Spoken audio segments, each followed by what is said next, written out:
Jim is with us in Phoenix, Arizona. Hi, Jim. How are you? I'm good, Dave. How are you doing today? Better than I deserve. What's up? Well, my question is, I'm in my mid-60s, and I do not have a tremendous amount of money saved for retirement. And I hear these advertisements on flipping homes with no money down, and I'm interested in your opinion of that, how it might work, and where would I find somebody that's reputable as opposed to paying for a course and then having to buy all their material and so on and so forth. Yeah. Well, you know the stories about get rich quick, right? Get rich quick's a good way to go broke, and the vast majority of people that follow those plans end up broke. So you got to avoid that. I mean, your urgency to do something and play catch up here, if you're not real careful, can lead you into a real disaster. So, can you flip real estate and make money doing that? Yes, you can. Of course, it has everything to do with buying it at an incredible deal, right? Right. And that's the hardest part of the equation. What ends up happening is people get excited and then they overpay for the real estate and they finance 100% of it some way or another, and then they can't get out of it and it bankrupts them. So that zero down flipping real estate stuff is 99% of the time a really, really bad idea. Now, if you have the ability, Jim, to go out and dig up a deal and find a bargain on a piece of real estate, you can probably find somebody to buy your deal before you even buy it. After I went broke, I did some of that. I didn't have any money and I didn't have any credit after I went broke, but I knew how to dig up deals because it's what I had been doing. And so I would find a piece of property and just tie it up with a contract to purchase it, subject to, for 4 or 5 days. I wasn't going to tie it up long, but subject to my partner's agreement. And then I would just reach out to some investors and have one of them buy it. And so, an example would be if I bought a piece of property for $150,000 that's worth $200 or worth $300 or whatever, then I would sell it to that investor for $170, and they would just give me $20 for the contract and go close it. I never financed anything. Right. And right. that way you could do it. Build a network of people that potentially could be a source for me. I would start contacting some real estate agents in the area and ask if they have any investors that buy property at a deal.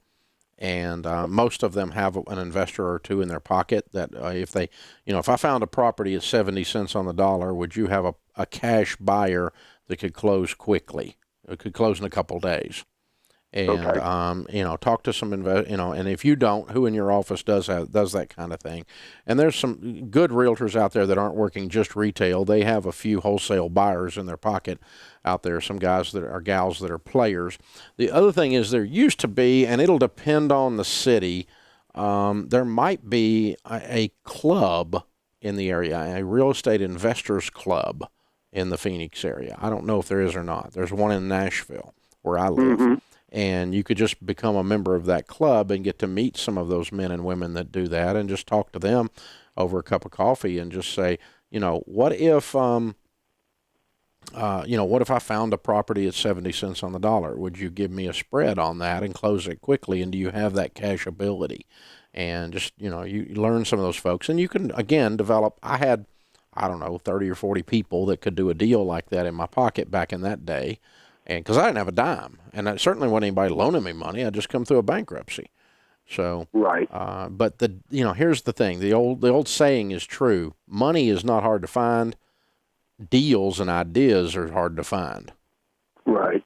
And somebody that'll work and dig it up. So if you wanted to go out and do that, you could do that. Now, as far as whose course to go through on how to dig up bargains, I don't know. I haven't reviewed all of them or audited them or gone through them personally because, most of them are going to spend a lot of their time teaching you how to get deeply in debt. And, of course, I'm going to tell you to avoid that.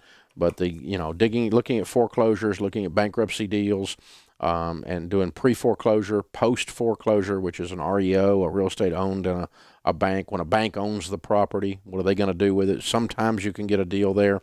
Right now, the real estate market in your area is hot. and it makes it a lot harder to find deals. Real estate market in our area here in Nashville is very hot, very hard to find bargains right now. And so you're going to really scratch around a lot to find you a deal or two. And but it's a fun business, and you can do that. But I would highly recommend you don't use the nothing down, I'm going to flip real estate method, because you'll end up deeply in debt and stuck in a piece of property, and you'll set yourself back instead of forward.